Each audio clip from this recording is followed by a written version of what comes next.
ഭാരതത്തിൻ്റെ തൃശ്ശൂർ സൈനികാഭ്യാസത്തെ ഭയന്നു പാകിസ്ഥാൻ എന്ന വാർത്തയുടെ വിവരങ്ങളാണ് നൽകിയത്. ക്രിക്കറ്റിൽ ഇന്ത്യ ജയിച്ചു എന്ന വാർത്ത വരുന്നുണ്ട്. 9 വിക്കറ്റിന് സിഡ്നി ഏകദിനത്തിൽ ഭാരതം ഓസ്ട്രേലിയയെ പരാജയപ്പെടുത്തി. തികച്ചും ആധികാരികമായ വിജയം. അതാകട്ടെ രോഹിത് ശർമ്മ വിരാട് കോഹ്ലി സഖ്യം അപരാജിതമായി നേടിയ കൂട്ടുകെട്ടാണ് ഭാരതത്തെ വിജയത്തിൽ എത്തിച്ചത്. രോഹിത് ശർമ്മ സെഞ്ചുറി നേടി, വിരാട് കോഹ്ലി 74 റൺസ് എടുത്ത് പുറത്താകാതെ നിന്നു. ക്രിക്കറ്റ് ആരാധകർക്ക് ഏറെ സന്തോഷം തരുന്ന ഒരു വാർത്ത തന്നെയാണ്. ഇതിൻ്റെ വിശദാംശങ്ങളിലേക്ക് നമുക്ക് വരാം. ഛത്തീസ്ഗഡിൽ 2 ഗ്രാമീണരെ മാവോയിസ്റ്റുകൾ വെടിവെച്ച് കൊലപ്പെടുത്തി. ബിജാപൂരിലെ നിലാം ഖാംഗർ ഗ്രാമത്തിലാണ് സംഭവം. മാരകായുധം ഉപയോഗിച്ചായിരുന്നു അരുംകൊല.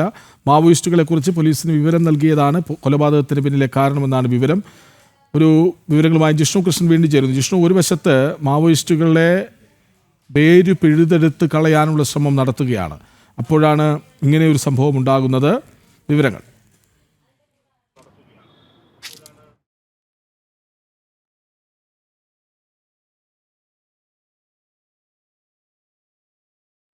ഛത്തീസ്ഗഡിൽ 2 ഗ്രാമീണരെ മാവോയിസ്റ്റുകൾ വെടിവെച്ച് കൊന്നു.